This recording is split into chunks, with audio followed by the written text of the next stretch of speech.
डर एक एहसास में आपका स्वागत है। इस चैनल पर आपको सुनने को मिलती हैं डरावनी और सच्ची भूतिया कहानियाँ। अगर आपको ऐसी ही वीडियोस देखना पसंद है तो हमारे इस चैनल को सब्सक्राइब करना ना भूलें। तो अब बढ़ते हैं आज की कहानी की ओर।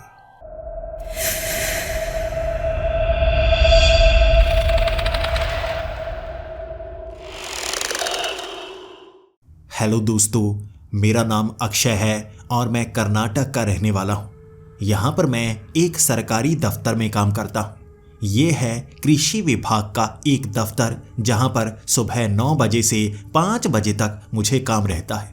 मैं दफ्तर में ही बैठता हूँ, एसी चलाता हूँ और ढेर सारी फाइल्स मेरे सामने होती हैं। मैं धीरे धीरे काम हर रोज़ पूरा कर ही लेता हूँ। काम मैं पूरी ईमानदारी से करता हूँ और मुझे अपना काम पसंद ही बहुत है। ऐसे ही काम की तलाश हमेशा से मैं कर रहा था, लेकिन जब मेरी सरकारी नौकरी लग गई तो मुझे और भी ज़्यादा खुशी हुई। आपकी पसंद का काम जब आपको मिल जाए तो आपको ऐसा लगना शुरू हो जाता है जैसे भगवान ने आपकी सुन ली हो। लेकिन सरकारी दफ्तर में काम करने के ढेरों फायदे हों, लेकिन एक नुकसान भी होता है।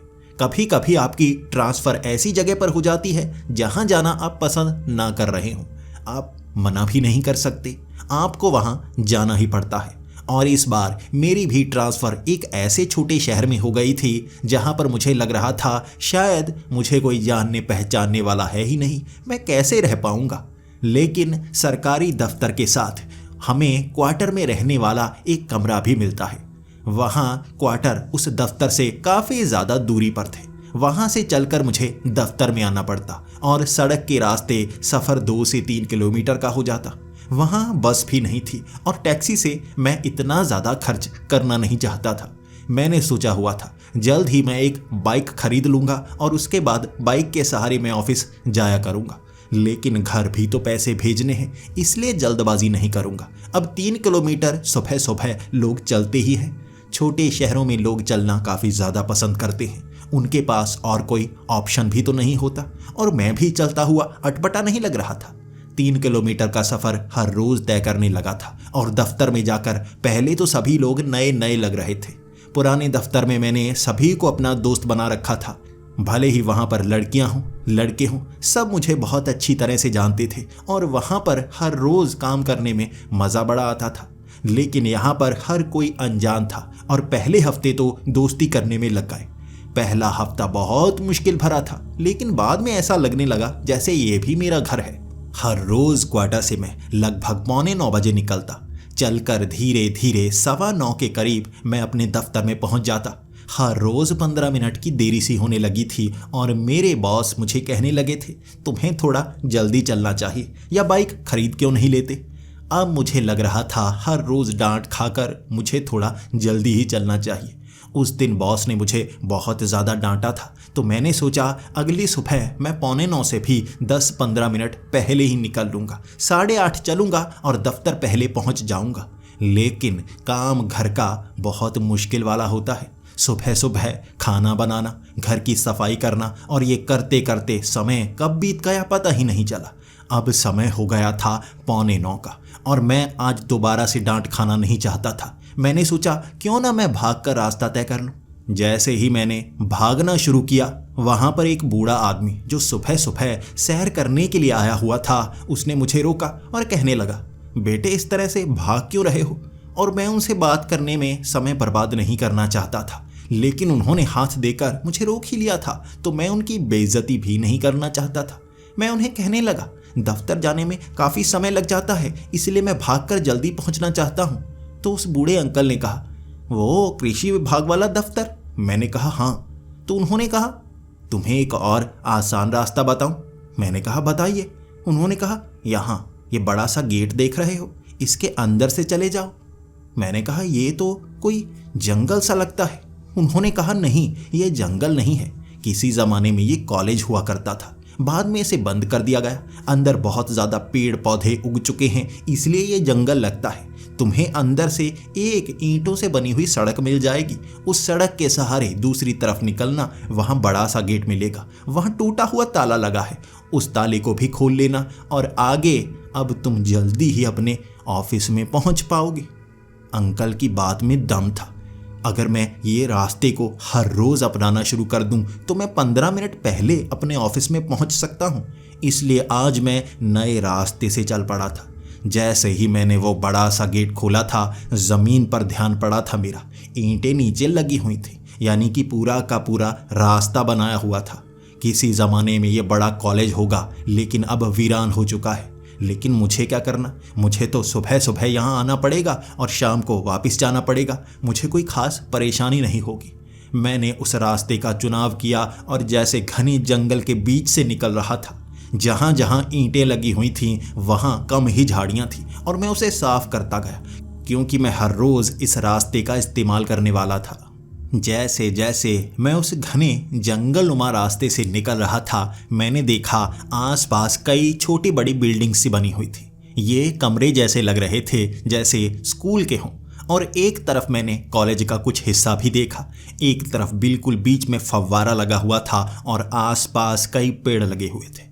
ऐसी ही जगह को मैं देखते देखते निकल गया था और सच में जो रास्ता आधे घंटे में तय होता था, यहाँ से मैंने 15 मिनट में तय कर लिया। दूसरी तरफ गेट का ताला टूटा हुआ था, उसे मैंने निकाला, गेट खोला और मैं दूसरी तरफ। अब आसानी से मैं अपने ऑफिस में पहुंच गया था और हर कोई हैरान, आखिर मैं सही समय पर कैसे पहुंच गया। लेकिन मुझे अब डांटने वाला कोई नहीं था। काम मैं पूरी ईमानदारी से करता था। काम के लिए कभी भी मुझे डांट पड़ी ही नहीं। भले ही ज़्यादा समय लग जाए, लेकिन मैं काम पूरा करके ही ऑफिस से निकला करता था। अब पहुंचने में देरी हो रही थी क्योंकि मेरा ऑफिस दूर था और अकेले को खाना बनाना पड़ता था, सफाई करनी पड़ती थी और घर के और भी कई काम होते हैं, इसलिए मैं लेट हुआ करता था। अब से आसान रास्ता मिल गया है तो मैं इस रास्ते को ही चुनूंगा और हर रोज़ जल्दी पहुंच जाया करूंगा। अब ऑफिस में मेरे दोस्त बन चुके थे। पूरा दिन हमने बहुत मस्ती की, लेकिन दोपहर तक वहाँ लाइट की थोड़ी सी प्रॉब्लम थी, इसलिए ना तो कंप्यूटर चल पा रहे थे, ना ही फाइलिंग का काम किया जा सकता था।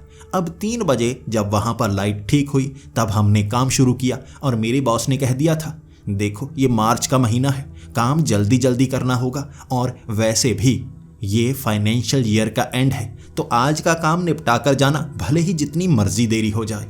इसके बाद हम काम करते गए। कई लड़कियां थी जो दूर वाले गांव से आती थी, उन्हें तो जल्दी छुट्टी दे दी गई। अब वो उनका जो काम था वो भी हम पर डाल दिया गया। यानी कि लड़कों को हमेशा ऐसी परेशानी ही होती है, लड़कियों वाला काम भी हमें करना पड़ जाता है। मैं अपनी फाइल्स का काम लगभग 5 बजे खत्म कर चुका था, लेकिन उसके बाद उन लड़कियों का काम भी मुझे ही करना था, तो उनकी फाइल्स भी मैं उठा कर लेकर आया। अब वो फाइल्स को भी भरना मैंने शुरू कर दिया, इंटरनेट पर उन्हें भी चढ़ाना शुरू कर दिया। उस काम को करते करते कब समय बीत गया मैं जान ही नहीं पाया। वक्त रात के 8 बजे का हो गया था। अब घर पर भी जाना था, सामान भी बनाना था, इसके बाद खाना खाऊंगा और ऑफिस का थोड़ा बहुत काम घर पर करने वाला भी होता है। इसके बाद अब माँ से बात भी तो फ़ोन पर करनी होती है। कितने सारे काम पड़े हैं, क्या करूँ मैं। 8 बजे अब मैं बड़े रास्ते का चुनाव नहीं कर सकता था, समय कम था मेरे पास। 15 मिनट बचाने के लिए फिर से मैं उसी गेट के करीब आया। अब दूसरी तरफ से वो ताला खोला, मैंने गेट के अंदर गया। अब अंदर से मैंने हाथ लगाकर ताला दोबारा लगा दिया। अब मैं फिर से उस जंगल के बीच से जा रहा था और मोबाइल की टॉर्च इधर उधर मारे जा रहा था। इसके बाद जैसे जैसे मैं उन कमरों के पास से निकल रहा था, रात के वक्त वीरान से कमरे, वीरान सी जगह देखकर आपको बहुत ज़्यादा डर लगता है और मैं डरता डरता उन ईंटों वाली सड़क के ऊपर से निकलता गया। जैसे ही दाईं तरफ वाले कमरे मैंने देखे, बाईं तरफ वाला तो कॉलेज लग रहा था, लेकिन दाईं तरफ वाला हिस्सा वो अलग रंग से रंगा गया था, जैसे यहाँ पर कुछ और हो। जैसे ही मेरी नज़र उस एक कमरे की खिड़की पर पड़ी, वहाँ अंदर लाइट जल रही थी और खिड़की पर पर्दा लगा हुआ था। उस पर्दे के पीछे कोई खड़ा था जिसकी परछाई पड़ रही थी। वो कभी दाईं तरफ चल कर जाता, कभी बाईं तरफ, और वो परछाई भी हिलती हुई दिख रही थी। रात के वक्त कोई वीरान जगह पर मौजूद भी हो, आपके मन में तो ऐसा वहम पड़ जाता है कि ये भूत ही होगा। अब मैं सीधा आंखें आगे करके भागना शुरू हो गया। वहाँ से काफ़ी दूर निकल आया था मैं, और मैंने जो 15 मिनट का रास्ता था वो 10 मिनट में ही नाप लिया और जल्दी से मैं दूसरे गेट से बाहर निकला। अब अपने क्वार्टर में चला गया। वक्त काफ़ी ज़्यादा हो गया था, खाना भी बनाना था और सारे काम करते करते अब मुझे बहुत ज़्यादा देर हो गई। सोने में मुझे 12 बज चुके थे। लेकिन जब आपका शरीर काफ़ी ज़्यादा थक गया हो और आपको नींद भी ना आ रही हो तो क्या करें। 1 बजे जाकर मेरी आंख लगी थी और उसके बाद सुबह मैं काफ़ी जल्दी उठना चाहता था। 6 बजे ही मैं उठ गया। मुझे लगा काम काफ़ी ज़्यादा होगा, लेकिन मैं बाकी काम करने लगा और खाना बनाने का समय नहीं मिला। मैं अब ठान चुका था आज खाना नहीं बनाऊंगा, जल्दी निकल लूँगा। मैं 8 बजे ही घर से निकल गया था और उसके बाद मुझे पछतावा सा होने लगा। खाना खा लेना चाहिए था, बना लेना चाहिए था। मैं 8 बजे ही तो फ्री हो गया हूँ। अब मैं पूरी तरह से तैयार था, दोबारा कपड़े गंदे नहीं करना चाहता था, तो मैंने सोचा कोई बात नहीं, अब जल्दी ऑफिस में चलता हूँ, वहाँ कोई ना कोई खाना तो लेकर आया होगा। फिर से मैं उस जंगल वाले इलाके के बीच से निकल रहा था। वो कमरे जो रात को डरावने लग रहे थे, दिन के वक्त उन्हें देखकर ज़रा भी डर नहीं लग रहा था, बल्कि अलग सा एहसास हो रहा था। इतना सन्नाटा था वहाँ पर, बिल्कुल शोर शराबा नहीं जैसा कि शहरों में होता है, शांति का एहसास। और मैं अब इस जगह को आनंदमय तरीके से महसूस कर रहा था। चलते चलते अपने कदमों की आवाज़, वो मोर के चहचहाने की आवाज़, कुछ पंछी जो पास में आकर बैठे हुए थे, उन्हें देखकर भी मैं मंत्रमुग्ध होता जा रहा था। तभी मेरा ध्यान उन दाईं तरफ वाले कमरों पर पड़ा। वहाँ बच्चों के खेलने की आवाज़ आ रही थी।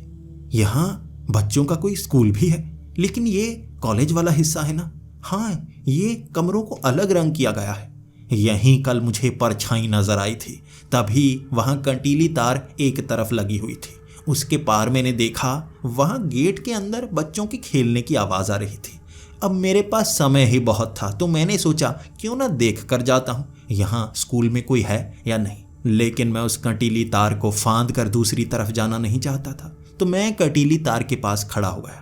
वहाँ एक गेट का जंगला सा लगा हुआ था और तभी मेरी नज़र पड़ी उस गेट की दूसरी तरफ एक बच्चा अपना टिफ़िन एक तरफ छिपाने की कोशिश किए जा रहा।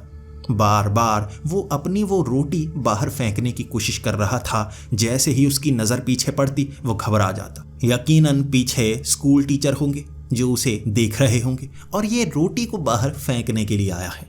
तभी मैं वहाँ से कहने लगा, रुको रुको रुको, इस तरह से तुम रोटी फेंक नहीं सकते।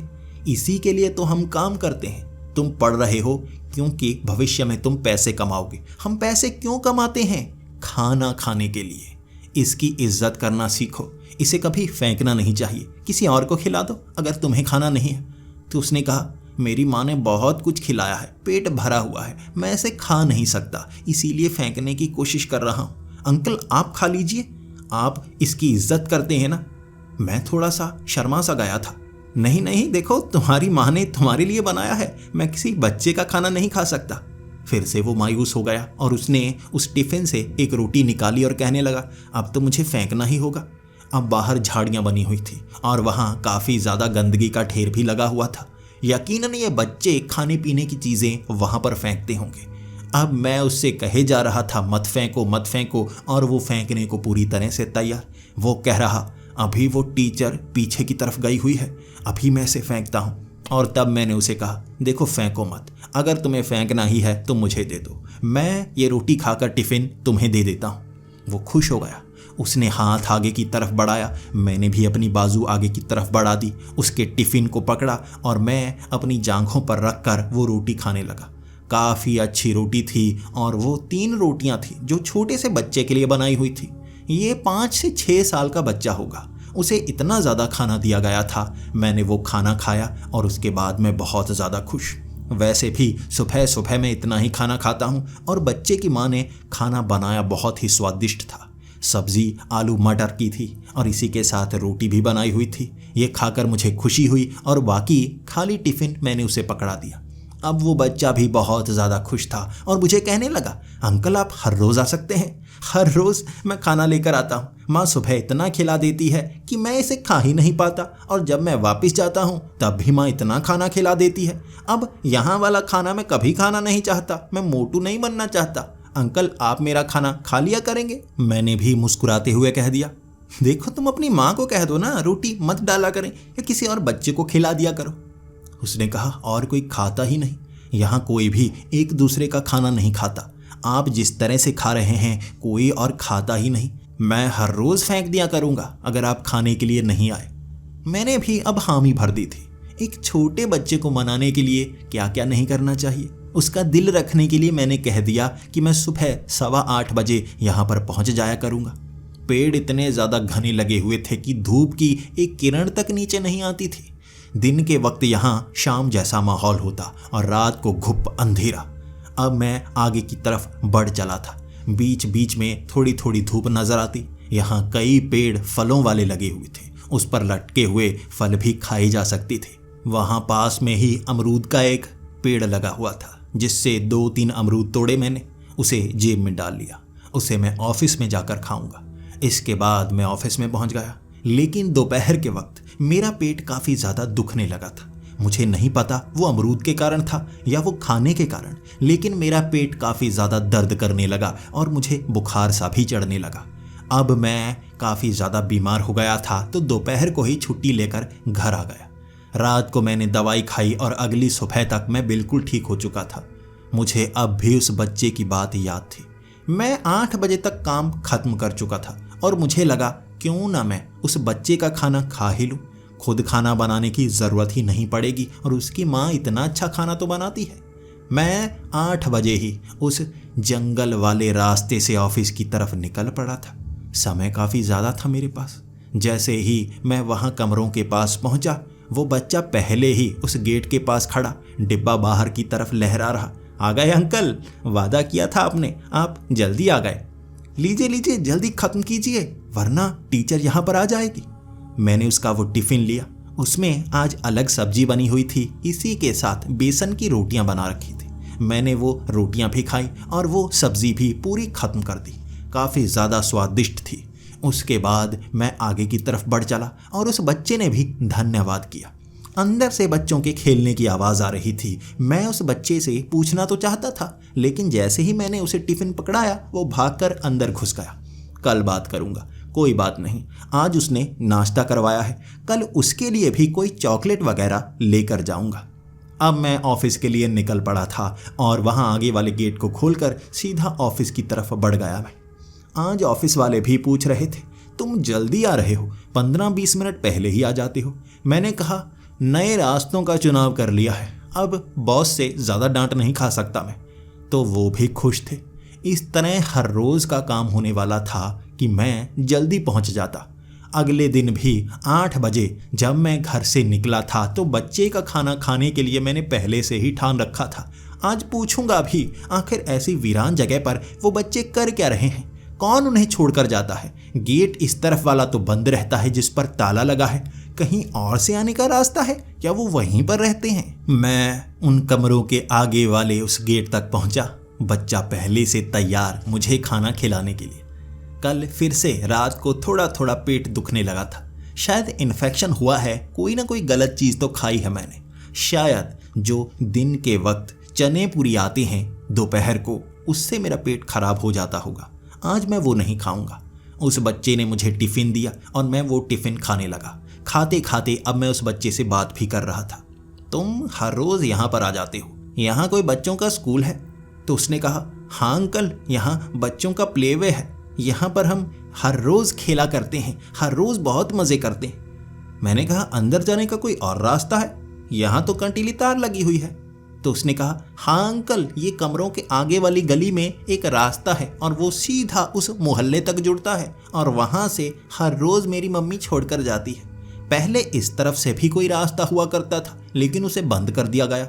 मैं पहले इस तरफ से भी आया करता था। अब उसकी बातें सुनकर मैं जान गया था यकीनन अंदर वाला पूरा इलाका प्लेवे का होगा।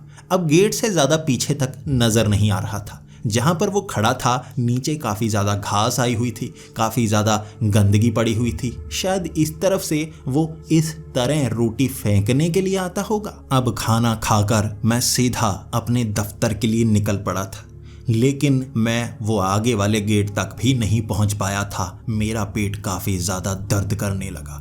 इतना ज़्यादा दर्द कर रहा था कि मुझसे चला नहीं जा रहा था। फिर से पेट में इन्फेक्शन हुआ लग रहा था।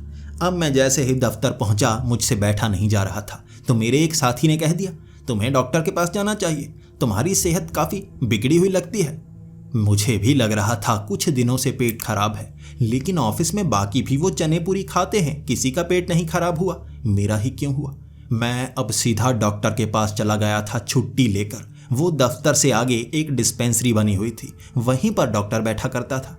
मैं जैसे ही उसके पास पहुंचा, मेरा चेहरा देखकर ही वो समझ गया था तुम बीमार लगते हो, शायद अच्छे से खाना नहीं खाते। इसके बाद मेरे टेस्ट करने के लिए उसने कह दिया। उसने एक पर्ची मेरे हाथ में पकड़ा दी और शहर की एक लैब में जाकर मैंने टेस्ट करवाए। उसके बाद मैं दफ्तर में आ गया।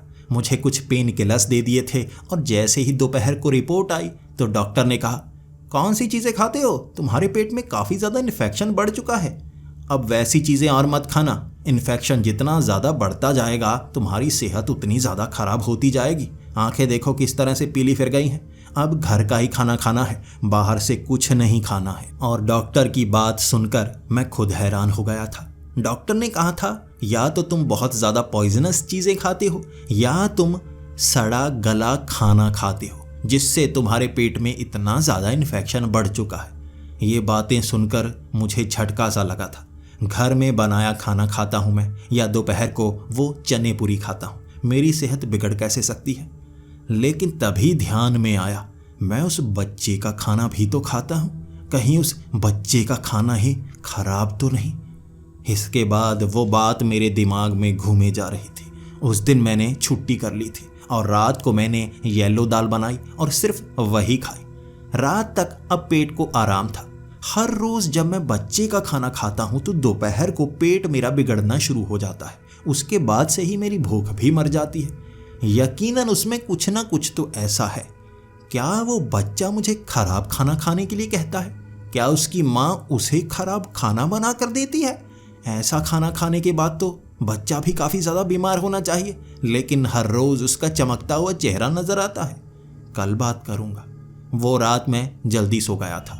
उसके बाद सुबह 6 बजे उठा, काम किया और सुबह सुबह सिर्फ एक सेब खाकर मैं दफ्तर की तरफ निकल पड़ा। अब तक सेहत काफ़ी ठीक हो चुकी थी। अब कोई भी खराब खाना नहीं खाऊंगा। जैसे ही उस गेट से मैं अंदर घुसा, कुछ चलकर आगे गया, वहाँ रास्ते से मैं आगे बढ़ रहा था और उन कमरों के पास वाला गेट और वो बच्चे का बाहर निकला हुआ हाथ जिसमें उसने टिफ़िन पकड़ रखा था। अब वो बच्चा बाहर की तरफ टिफ़िन लहराकर कह रहा, अंकल जल्दी आइए, जल्दी से ख़त्म कीजिए। अब मैं उस बच्चे को कह रहा था, देखो ये खाना मैं खा नहीं सकता, अब मेरी सेहत काफ़ी ख़राब है और मुझे डॉक्टर ने कहा है कि तुम ये खाना ज़्यादा नहीं खा सकते। मुझे लगता है ये खाना ख़राब है, तुम्हारी माँ तुम्हारे लिए अच्छा खाना नहीं बनाती। तब उसने टिफ़िन खोलकर दिखाया था। माँ अच्छा ही तो बनाती है, मैं भी तो खाता हूँ, आपकी सेहत कैसे ख़राब हो सकती है। मैं उसे मना करता जा रहा था और वो मुझसे कहे जा रहा था, अंकल खा लीजिए वरना मुझे फेंकना पड़ेगा, आप ही ने तो कहा है खाना फेंकने से पाप लगता है, अब मैं क्या करूं, आपको खिलाना तो चाहता हूं।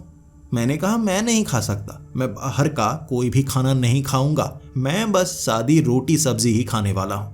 वो बच्चा भी मान नहीं रहा था। तब उसने अपने उस टिफ़िन से रोटियां हाथ में पकड़ ली। इसके बाद वो उस गेट के सहारे बाहर रोटियां फेंकने की धमकी दे रहा था मुझे। तभी मैं उसे मना करता रहा और मैं 2 कदम आगे बढ़ गया। अब बस उसकी बाजू नज़र आ रही थी। उसने अपने हाथ से 2 रोटियां वहाँ कचरे में फेंक भी दी और उसके बाद जो भारी सी आवाज़ अंदर से आई थी, ये क्या कर रहे हो, खाना नहीं फेंकना चाहिए। ये भारी आवाज़ थी और वो बच्चा एक झटके से अंदर जैसे दीवार से टकराया हो। मुझे आवाज़ सुनाई दी थी। वो रो रहा था, वो चीख रहा था और वो उसकी टीचर उसे खींचती हुई ले गई। वो बड़ी बुरी तरह से रो रहा था, जैसे उसे बहुत ज़्यादा चोट लगी हो और वो उससे बचना चाहता था, लेकिन घसीटती हुई वो उसे वहाँ से ले गई। मैं सोचता सोचता हैरान हो गया। भागकर मैं गेट के पास आया और कहने लगा, देखिए बच्चे को कुछ कहिए मत, बच्चा मासूम लगता है, देखिए उससे थोड़ी गलती हो गई। मैं कहे जा रहा था लेकिन अंदर से कोई आवाज़ नहीं आई। मैं बस देखता रह गया। जो पीछे वाली दीवार थी वहाँ खून का निशान बना हुआ था।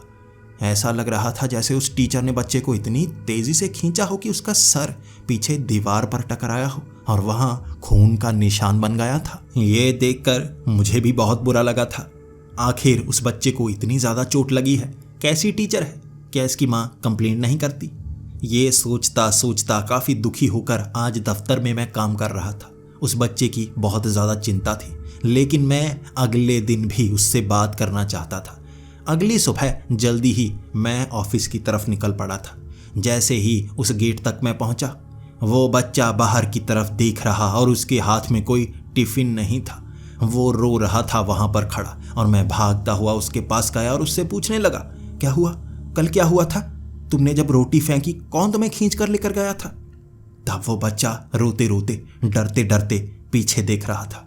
वो ऐसे पीछे देख रहा था कि अगर उसने नाम लिया तो वो टीचर उसे पकड़ लेगी। वो बस पीछे ही खड़ी हो। बार बार उसकी नज़रें पीछे जा रही थी और वो मेरी तरफ देखते कह देता, कुछ नहीं अंकल, आप जा सकते हैं। अब से खाना मैं खाया करूँगा, मैं कभी रोटी नहीं फेंकूंगा। तब मैं उस बच्चे से कह रहा था, वो तो ठीक है, कल तुम रो रहे थे, कोई तुम्हें खींच कर लेकर गया था, कौन था वो? वो बच्चा रोते रोते कह रहा था, कुछ नहीं अंकल, कोई नहीं था, वो तो मैं गिर गया था, कोई नहीं था। अब मैं खुद खाना खाया करूँगा, आपको यहाँ आने की ज़रूरत नहीं है। उस बच्चे की आंखों का डर मैं पहचान गया था। मुझे लगा मुझे उसकी मदद तो करनी चाहिए, लेकिन ये समय सही नहीं है। उसके टीचर को पता नहीं लगना चाहिए। मैं अंदर घुसकर उसकी एक वीडियो बना लूँगा और उसके बाद उस टीचर को बताऊँगा, वरना वो टीचर तो मुकर जाएगी और बच्चे की बात पर कोई यकीन नहीं करेगा। अब मैंने पूरा प्लान बनाने की सोची थी जो मैं ऑफिस में बनाऊँगा। उसके बाद मैंने बच्चे को कह दिया, ठीक है, तुम एंजॉय करो, मैं ऑफिस के लिए जा रहा हूँ। वो बच्चा अपनी आंखों के आंसू छिपा नहीं पा रहा था। हाथ से उसने वो आंसू पहुँचे और वो अंदर की तरफ बढ़ गया। उसने सर ऐसे झुकाया हुआ था जैसे वो टीचर बस उस दीवार की एक तरफ सटी हुई हो। मैं अपने ऑफिस की तरफ निकल पड़ा था, लेकिन आज काम में ध्यान नहीं था मेरा। उस बच्चे को याद किए जा रहा था। इतने समय उसने मदद की थी। वो खाना खराब कैसे हो रहा है? क्या वो टीचर उसमें कुछ डाल रही है, या उस स्कूल में उन बच्चों को मारा जा रहा है? कुछ तो हो रहा है वहाँ पर। पूरा दिन मैं बस उसके बारे में सोचता ही रहा था, और घर आकर शाम को मैं जब सैर के लिए निकला तो वही बूढ़े अंकल मुझे फिर से मिले थे जिन्होंने ये रास्ता बताया था। तब मुझे लगा उनसे बात करनी चाहिए, तब मुझे कुछ ना कुछ पता चल पाएगा। जैसे ही मैं उस अंकल के पास गया, वो मुझे देखकर काफ़ी ज़्यादा खुश थे, लेकिन मैं समय बर्बाद नहीं करना चाहता था। मैंने उस अंकल से सीधे बात शुरू की, अंकल आपने ये रास्ता बताया था ना, रास्ता तो बहुत अच्छा है, और जो इधर वाला कॉलेज है वो भी पूरी तरह से बंद पड़ा है, लेकिन जो बच्चों का प्लेवे है वो अब भी चल रहा है। तब उस अंकल ने कहा, प्लेवे चल रहा है? वो किसी ने दोबारा से खरीद लिया? मैंने कहा, दोबारा से? क्या पहले वो बंद हो गया था? तब उस अंकल ने कहा, हाँ, 3-4 साल पहले वो बंद हो चुका है और उसके बाद से उसे चलाया नहीं गया। वहाँ तो काफ़ी पेड़ पौधे उगे हुए हैं ना, क्या उसकी सफाई करवा दी गई है? तो मैंने कहा, हाँ, शायद सफाई करवा दी गई होगी, लेकिन मुझे कुछ और बात करनी है। वो अंकल बड़े ध्यान से सुनने लगे, तो मैंने पूरी बात बताई।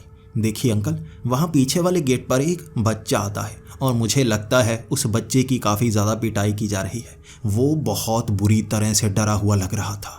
मैंने खुद देखा, दीवार पर खून का निशान बना हुआ था। यकीनन उस टीचर ने उस बच्चे को मारा होगा। तब बूढ़े अंकल कहने लगे, ऐसा तो नहीं हो सकता, ऐसे कोई टीचर बच्चे को मार थोड़ी ना सकता है जिससे खून निकल आए। अब बच्चे की थोड़ी बहुत पिटाई तो करते हैं टीचर, बच्चे भी तो शरारती हुए हैं आजकल। मैं अंकल को समझा रहा था, पिटाई तो चलो थोड़ी बहुत बनती है, लेकिन उस बच्चे की आंखों में जो डर था, जो दहशत थी, वो कम पिटाई की नहीं थी। कुछ बहुत बुरा हो रहा है वहाँ पर। अंकल मानने का नाम नहीं ले रहे। तब मैंने अंकल को कहा, चलिए अंकल मुझे ये तो बताइए, एक तो इधर वाला रास्ता है जो वहाँ तक जाता है, क्या कोई और भी रास्ता है? तब उस अंकल ने कहा, हाँ, वहाँ आगे वाला मोहल्ला, उसके बीच से पतली सी गली निकलती है। उस गली में भी अब काफ़ी ज़्यादा पौधे उगे हुए हैं, लेकिन वहाँ से उस स्कूल में जाने का एक रास्ता था जो बच्चों का था। मैं अब समझ गया था मुझे कहाँ से जाना होगा। मुझे स्कूल में जाना है। अब वहाँ के प्रिंसिपल से बात करनी है या टीचर से बात करनी है, बच्चों से बात करनी है और जानना है आखिर उस बच्चे के माँ बाप को भी शक नहीं हुआ, सर पर चोट नहीं देखी उन्होंने। अब ये शाम का वक्त था तो मैं सैर करके सीधा घर आ गया।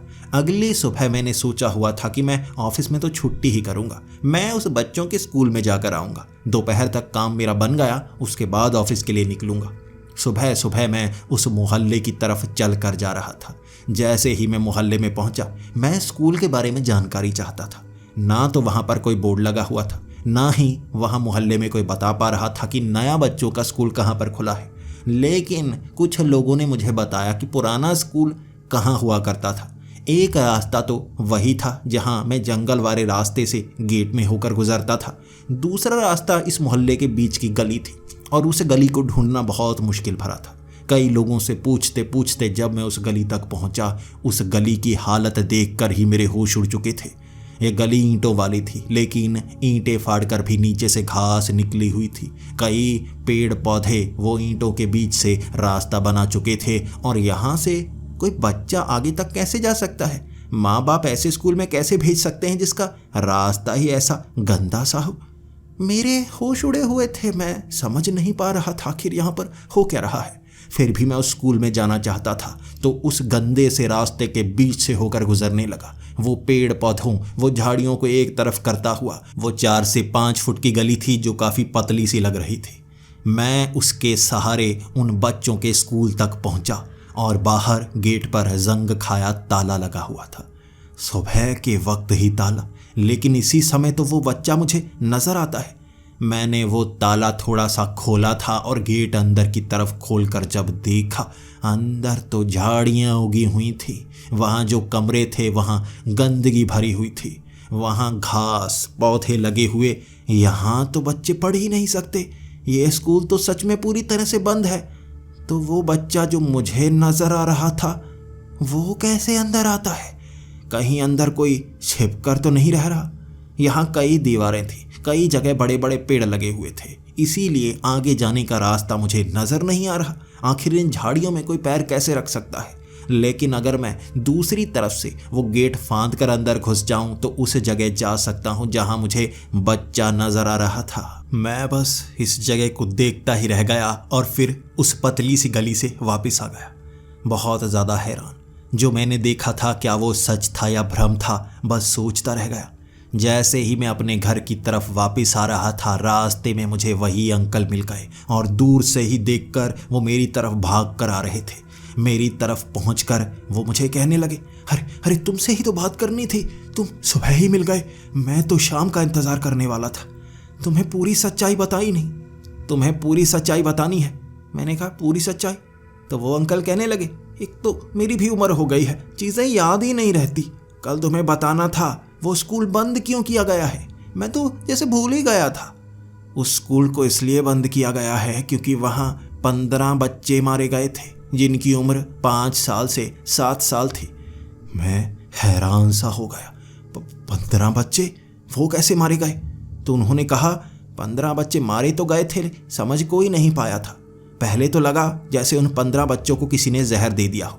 पहले यहाँ प्लेवे स्कूल चलाया जाता था जहाँ पर एक प्रिंसिपल हुआ करती थी, वो अकेली ही बच्चों को पढ़ाया करती और हमेशा कहती यहाँ नए टीचर रखने हैं। कोई भी टीचर 1-2 दिन से ज़्यादा टिक नहीं पा रहा था क्योंकि वो बहुत ज़्यादा गुस्सैल थी और कईयों ने शिकायत की थी कि वो बच्चों को मारती है, लेकिन बच्चे मना कर रहे थे। बच्चे उससे बहुत डरते थे। एक दिन वो 15 बच्चे मारे गए और वो जो टीचर थी वो गायब। किसी को उसके बाद वो टीचर नहीं मिली, लेकिन बच्चों का जब ऑटोप्सी करवाया गया उनके शरीर से कोई जहर का कण तक नहीं निकला। जैसे ना चोट लगी ना कुछ और हुआ और वो पूरे के पूरे 15 बच्चे अचानक ही मर गए, जैसे उन्हें कोई दिल का दौरा पड़ गया और एक झटके में पूरे बच्चे मारे गए। तब से ही यहाँ दहशत थी कि कुछ ना कुछ तो हुआ है, उसने कोई ऐसा जहर दिया है जो बच्चों के शरीर के अंदर से गायब हो गया। वो 15 बच्चे इस तरह मारे गए कि यहाँ लोग आज भी उन बच्चों को याद करते हैं। वो टीचर उसके बाद दोबारा कभी नहीं मिली। इस बात ने मेरे पैरों तले ज़मीन खिसका दी थी और उसके बाद मैंने पूछा था, तो वो बच्चा जो मुझे नज़र आता है वो कौन हो सकता है? उन बूढ़े अंकल ने कहा था, वो बच्चा जरूर एक आत्मा होगी जो वहां पर कैद होगा। 15 बच्चे मारे गए थे, उनकी आत्मा वहीं पर कैद हो सकती है, और क्या हो सकता है। उसके बाद से वहां कई लोगों को बच्चों की आत्मा तो नजर आई थी, लेकिन उन बच्चों का बाद में अंतिम संस्कार करवा दिया गया। उनकी आत्मा तो शांत हो गई होगी ना। मेरी आंखें चमक रही थी। वो बूढ़े अंकल थके हुए थे और शायद बाजार जा रहे थे। उनको जल्दी थी, इसलिए वो तो निकल पड़े। लेकिन मैं सोचने पर मजबूर, आखिर सच हो सकता है जो मैंने देखा है। पूरी सच्चाई जानने के लिए अब मैं दूसरी तरफ से वहां जाने वाला था। उस गेट को खोलकर जंगल वाले रास्ते से, उस ईंटों वाली सड़क के ऊपर से चलता हुआ मैं झाड़ियों को पीछे करता हुआ उस गेट तक पहुंचा था।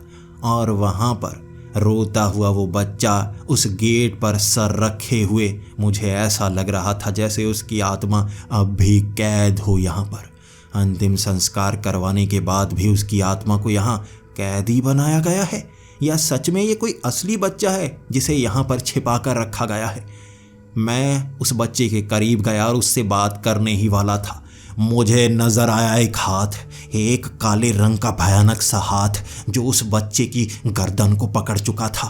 पीछे से उसने ऐसे पकड़ा और बच्चे को ऐसे खींचा जैसे वो बच्चा ना हो, एक रुई की गुड़िया हो।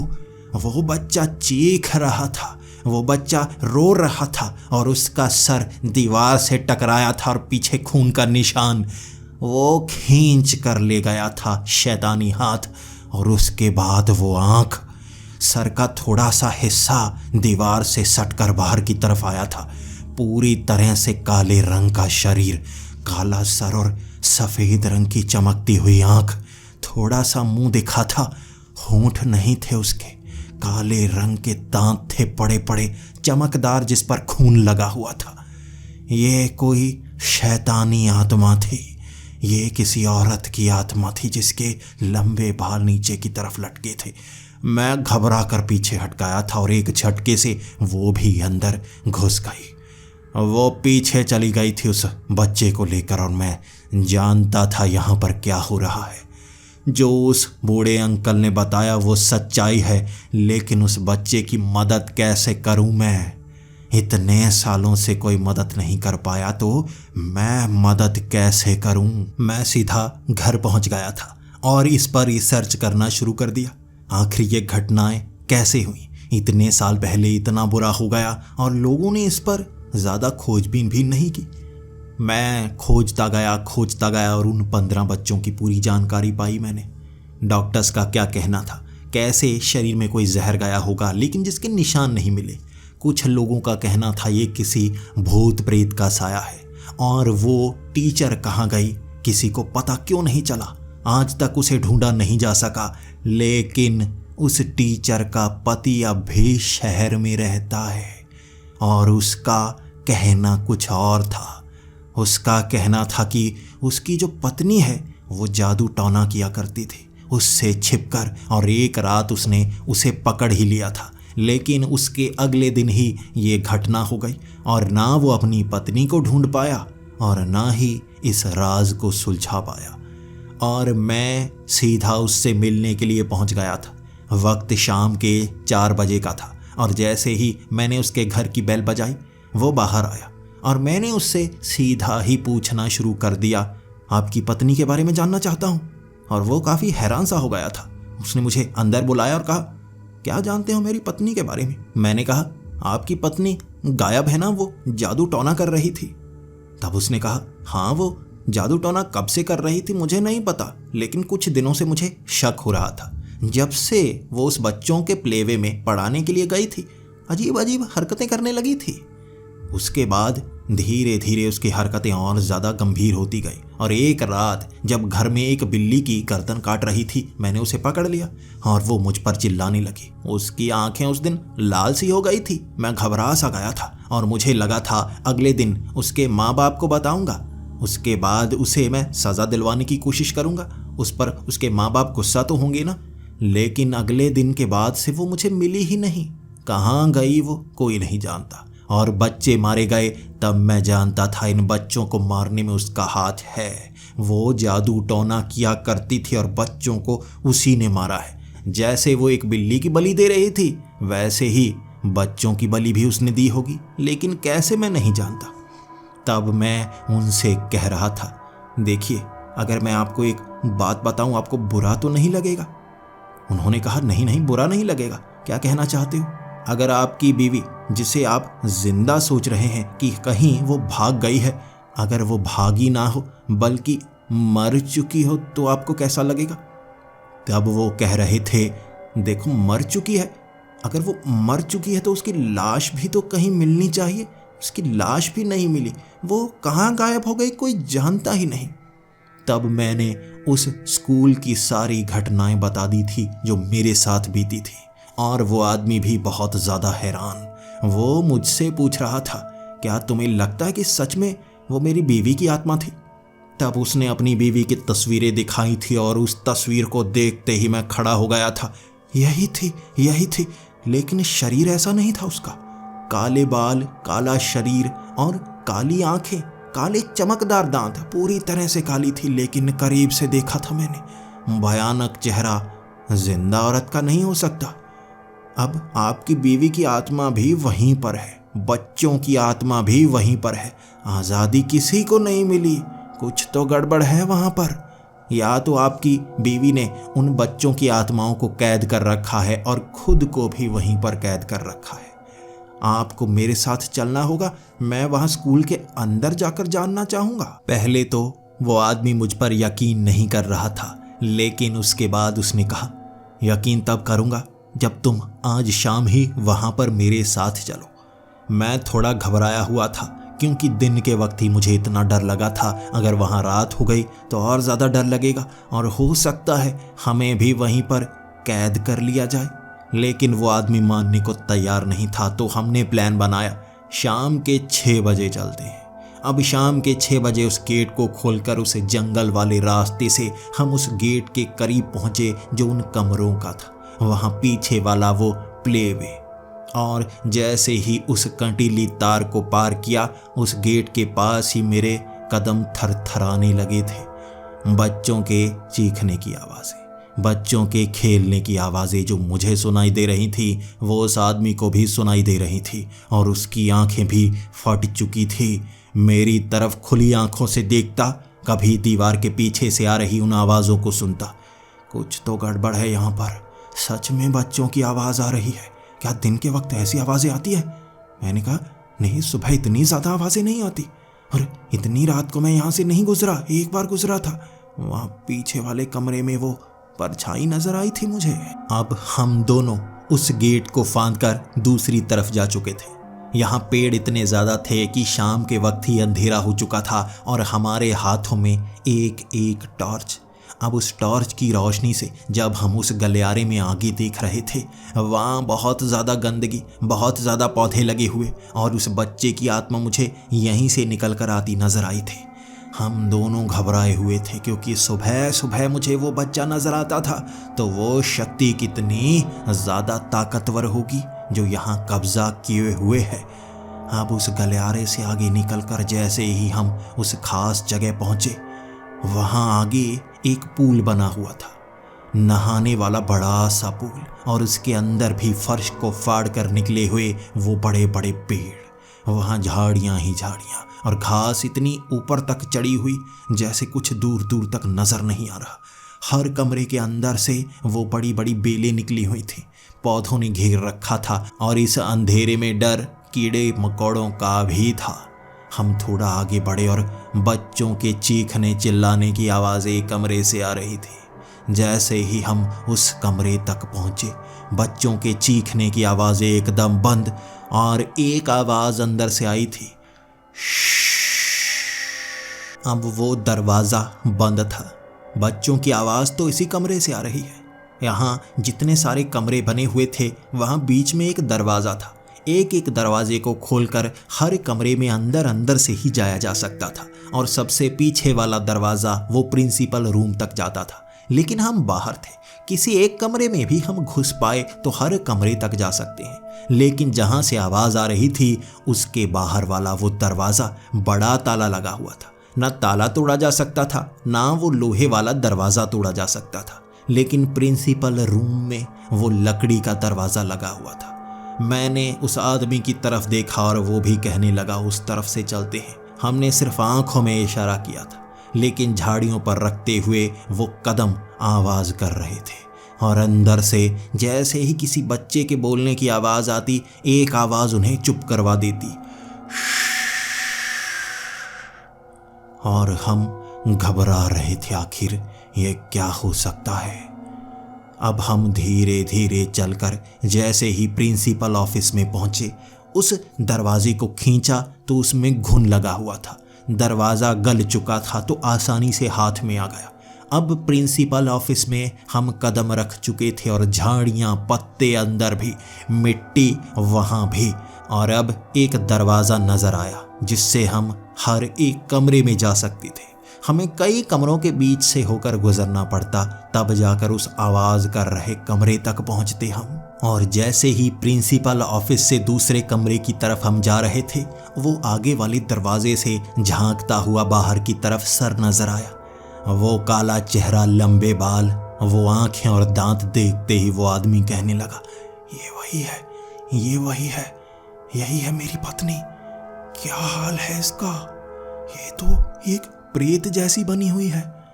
अचानक से वो सर पीछे हो गया और उसके बाद हम धीरे धीरे कदम आगे बढ़ाते हुए आगे की तरफ बढ़ने लगे। वहाँ कई कबूतर ऊपर वाले रोशनदानों से अंदर आए हुए थे और वो अचानक ही बाहर की तरफ फड़फड़ा कर निकलने लगे। हम घबरा से गए थे। जैसे ही दूसरे कमरे में पहुँचे, वहाँ कई मेज़ पड़े थे, कई कुर्सियाँ पड़ी थी, लेकिन वो औरत कहीं नज़र नहीं आई। यहाँ की वो टीचर दिख नहीं रही थी।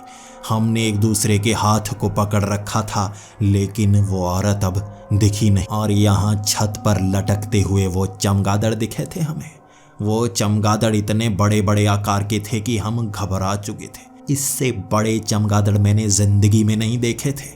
तब हम थोड़ा थोड़ा आगे बढ़ने लगे और जैसे ही दूसरे दरवाजे की तरफ देखा, एक सर बाहर की तरफ आया हुआ था और वो टीचर का सर था जो गुर्रा रही थी। शैतान जैसी आत्मा बन गई थी उसकी। आखिर बच्चों को मारा है तो इसी तरह की शैतान होगी ना वो। हम आगे तो बढ़ रहे थे, दोनों के हाथ में टॉर्च, और हम दोनों भगवान का नाम ले रहे। मैं तो इतना डर गया था कि हनुमान चालीसा का पाठ करता जा रहा था और वो आदमी कुरान की कोई आयतें पढ़ रहा था जो मेरी समझ में नहीं आ रही थी।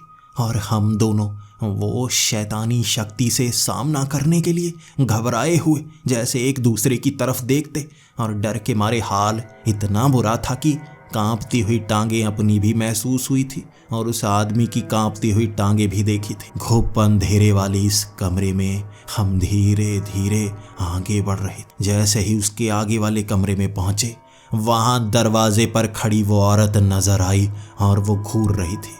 उसके होंठ नहीं थे, काले रंग के दांत भयानक थे और उसके सर से टपक रहा वो काले रंग का तेल जो जमीन को छूते ही लाल रंग का हो जाता। वो जैसे कोई शैतान सी बन गई थी। और वहां वो आदमी ने कहा था, तुम क्या कर रही हो? तुम बच्चों को तुमने मारा और मुझे लगा तुम कहीं भाग गई हो, लेकिन तुम यहीं पर हो। तब वो हंसकर कह रही थी, मैं कहाँ पर जाऊंगी, यहाँ से बाहर मैं कहाँ जा सकती हूँ।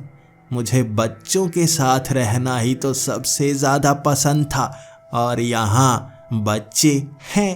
तब वो आदमी कह रहा था, हाँ मुझे पता है, हमारे कभी बच्चा नहीं हुआ, इसका मतलब ये नहीं तुम बच्चों की आत्माओं को ही कैद करके रख लो। तब वो औरत बहुत ज़्यादा गुर्राने लगी थी और वो पीछे की तरफ चली गई। अब ये वो कमरा था जहाँ से बच्चों की आवाज़ आ रही थी और हम दोनों ने एक दूसरे की तरफ देखा और कहा, आगे तो हमें बढ़ना होगा, हम जानेंगे आखिर हुआ क्या है। जैसे ही हम उस बड़े हॉल में पहुँचे, वहाँ बच्चों की धुंधली सी आत्माएं वो कोने से चिपकी हुई थी और वो औरत हाथ में बड़ा सा हंटर लिए जैसे उन्हें मार रही थी, और कोने में लिपटे हुए वो बच्चे डर के मारे जैसे सिकुड़े हुए थे। वो उन पर जुल्म कर रही थी। और तभी वो आदमी कहने लगा, तुम्हें इन्हें नहीं मारना चाहिए, ये बच्चों की आत्माएं हैं और तुम उनकी आत्मा को भी कैद करके रखे हुए हो। क्या चाहिए तुम्हें? अब मरने के बाद भी क्या चाहती हो? और तुम मारी कब गई? तब वो औरत उस आदमी की तरफ देख रही थी। तुम्हें क्या फर्क पड़ता है? यहाँ मुझे इतने बच्चे मिले, मैंने खुद बनाए ये बच्चे, इन्हें मारकर खुद कैद किया। तुम तो मुझे एक बच्चा तक ना दे पाए। मैं अब उस आदमी की तरफ देख रहा था और वो कह रहा था, मैं क्या करूं? कमी तो तुम में थी ना, तुम बच्चा पैदा नहीं कर सकती थी। फिर भी मैं तुम्हें छोड़ना नहीं चाहता था। मैंने तुम्हें कहा तो था किसी अनाथ को गोद ले लेते हैं, तुम नहीं मान रही थी। बच्चा तो अपना चाहिए, किसी और का बच्चा तो बड़ा भी संभाला जा सकता है। तो वो औरत कह रही थी, एक क्यों, किसी अनाथ बच्चे को क्यों पालना, जब यहाँ पले हुए बच्चे मिल रहे हों। अब इन्हें मैं खुद रखूंगी, जाने नहीं दूंगी। मैं अब आगे आकर कह रहा था, जाने तो देना होगा, बच्चों को तो छोड़ना होगा, वरना तुम्हें भी सजा मिलेगी। भगवान हर बुरे लोगों को सजा देता है और शायद हमें यहाँ इसीलिए लाया गया है ताकि तुम्हें भी सजा मिल सके। अब वो औरत सामने खड़ी हो गई थी और कहे जा रही थी, कर लो क्या करना है, नहीं ले जा सकते बच्चों को, कहीं नहीं ले जा सकते बच्चों को। तभी वो आदमी कह रहा था, मेरी बीवी इतनी बुरी कैसे बन गई, मैं खुद नहीं जानता। ये इतनी बुरी हुआ करती थी और ये जादू टोना कब से शुरू कर दिया था इसने। इतनी ज्यादा बुरी औरत, मैं तो इसे कभी अपना कर रखता ही नहीं अगर पहले पता चल जाता। तभी मैंने ध्यान दिया, उस औरत के पीछे से एक थोड़ा सा सर निकला हुआ था। ये कोई और था जो उसके पीछे था और उसका रंग भी जैसे काला ही था। ये किसी बच्चे की आत्मा नहीं थी, ये कोई मर्द की आत्मा लग रही थी, बस थोड़ी सी निकली हुई वो आंख। तब मैंने इशारा किया था, कोई और भी है यहाँ पर? कौन है? सामने आओ, तुम भी सामने आओ, तुम हो कौन? तभी उसका सर पीछे हो गया और वो आदमी पूछ रहा था, कौन है? कौन नजर आया? मैंने कहा, कोई था, गंजा सा सर था उसका, बड़ी सी आंखें थी और मैंने एक तरफ से निकली उसकी ठुड्डी भी देखी, उसकी बड़ी तीखी सी ठुड्डी थी। तब एक तरफ से फिर से वो सर जैसे थोड़ा सा बाहर आया और वो औरत घबरा सी रही थी। नहीं, कोई नहीं है यहाँ पर, कोई नहीं है, सिर्फ मैं हूं जो तुम्हें भी मारने वाली है। तभी मेरे साथ वो आदमी बोल पड़ा था, जिन्न, इसे जिन्न ने काबू किया है, जो बिल्कुल इसके पीछे है। मैं देख सकता हूं वो आंखें, मैं देख सकता हूं वो आंखें। तब वो आदमी कहने लगा था, ये जिन्न है जो तुम पर हावी हो रहा है, ये जिन्न है जो तुमसे ये सब करवा रहा है, इन बच्चों को छोड़ दो। वो औरत कहे जा रही थी, नहीं, मैं बच्चों को तो नहीं छोड़ सकती, ये बच्चे अब मेरे हैं, ये मेरे साथ रहते हैं, मैं ये स्कूल अब भी चलाती हूँ, ये बच्चे यहाँ बड़ी शांति से रहते हैं, वो सब करते हैं जो मैं चाहती हूँ, मैं इन्हें पाल रही हूँ। और हम दोनों उसे समझा रहे थे, वो पाले नहीं जा रहे, वो कैदी हैं, हमेशा ऐसे ही रहेंगे तड़पते। और वो औरत समझने का नाम नहीं ले रही, क्योंकि वो काबू में थी उस जिन्न के, जो बिल्कुल उसकी पीठ के साथ उसकी गर्दन के पास से नजर आ रहा था। और वो औरत मानने का नाम नहीं ले रही, नहीं, किसी ने मुझ पर कब्जा नहीं किया है, ये मेरी सोच है। और वो जिन्न की हंसी, उसने एक ऐसी औरत को काबू किया था जिसकी ज़रूरत थी बच्चे, और बच्चे उसे मिल गए और वो अब भी उसके काबू में थे। बड़ी मुश्किल से वो आदमी उससे समझाता रहा कि कैसे किया तुमने, और वो औरत बताने का नाम नहीं ले रही और उसे इमोशनल करके आखिरकार उसने उगलवाया, मैंने बच्चों को कैद किया, ये शक्ति मुझसे वो सब करवा सकती है जो ये चाहती है, और मुझे भी वो देती है जो मैं चाहती हूँ। मुझे बच्चे चाहिए थे, इसीलिए उसने उन सभी बच्चों को यहाँ पर कैद किया। मैंने स्कूल ही इसके कहने पर शुरू किया था, तुम्हारे साथ लड़ाई करके कि मुझे बच्चों का स्कूल चलाना है। यहाँ पर किसी टीचर को टिकने नहीं दे रही थी। इसके बाद धीरे धीरे वो बताता रहा मुझे क्या करना है। यहाँ पीछे वाले कमरे में वो खड्डा खोद कर मैंने अपनी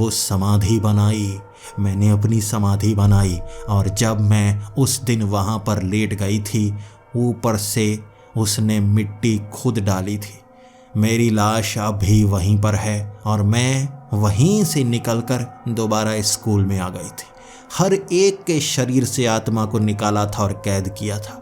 यहाँ कमरे में कैद कर लिया था और जब इनके शरीर को यहाँ से निकाल लिया गया, ये स्कूल मैं चला रही थी से बंद कर दिया गया और ये बच्चे मेरे कैदी बन गए। अब हमें पता था इसके आगे क्या करना है।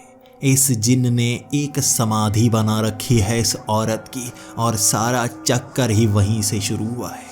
इस औरत की लाश अब भी वहीं पर होगी, लेकिन वो तो दफनाई जा चुकी है। वो आदमी कह रहा था हमारे दफनाने के बाद आज़ादी मिल जाती है। अगर किसी को दफना दो तो उसकी आत्मा भटकती नहीं। ये कैसे हुआ है मैं भी समझ नहीं पा रहा। लेकिन अब हमें इस स्कूल से बाहर निकलना था। ना हम बच्चों को छुड़ा पा रहे थे और वो जिन्न भी हमें पकड़ने के लिए औरत का इस्तेमाल कर रहा। वो जिन्न शक्तिशाली था, लेकिन उसे एक शरीर चाहिए था। अब उस औरत ने हम पर हमला करना शुरू कर दिया। वो मुझ पर ज़्यादा झपट्टा मारती और उसका पति बचाने के लिए सामने आ जाता।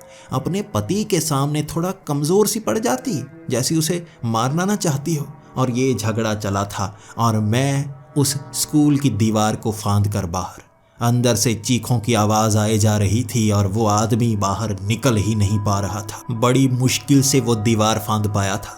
उसका शरीर अधमरा सा हो गया था और उस रात हमने हर कोशिश की थी बचाने की। इसके बाद उसे कुछ तांत्रिक बाबा जानते थे और रात के 12 बजे उन बाबाओं को लेकर हम उस स्कूल के पीछे उस औरत की समाधि को निकाल रहे। वहाँ पर मिट्टी की ढेरियाँ तो कई बनी हुई थी। कई जानवरों को इस जगह दफनाया गया था और एक बड़ी सी ढेरी को जब हमने खोला, आंखें फटी की फटी रह गई थी। बड़ा सा ताबूत निकला था और ताबूत को खोलते ही अंदर लाश नहीं थी उस औरत की, जिंदा शरीर था। चल रही दिल की धड़कन थी। शरीर सूखा हुआ था, हड्डियों का ढांचा, लेकिन अब भी वो जिंदा। उसकी आंखें ऊपर की तरफ चढ़ी हुई थी, फड़फड़ा रही थी उसकी आंखें और उसका पति उसे देखकर खुद घबरा चुका था। अब तक वो औरत मरी नहीं थी। वो जिन्न उसके शरीर को यहाँ कैद किए हुए उसकी आत्मा को वहाँ बच्चों को कैद करने के लिए रखे हुए था। हमने वो शरीर को वहाँ से निकाला था और उस औरत को अस्पताल में भर्ती करवाया था। हड़कंप मच गया था वहाँ, हड़कंप। वहाँ कई सरकारी लोग आए थे। इस बात को वहीं दबाया गया था, लेकिन ऐसा शरीर देख डॉक्टर हैरान, कैसे जिंदा हो सकती है वो, कैसे? लगभग कई साल बीतने के बाद ये शरीर कमज़ोर, बिल्कुल जान नहीं, मांस का नामो निशान तक नहीं था, हड्डियों का ढांचा, लेकिन अंदर से धड़कता हुआ वो दिल दिख रहा था, वो खाली पेट दिख रहा था।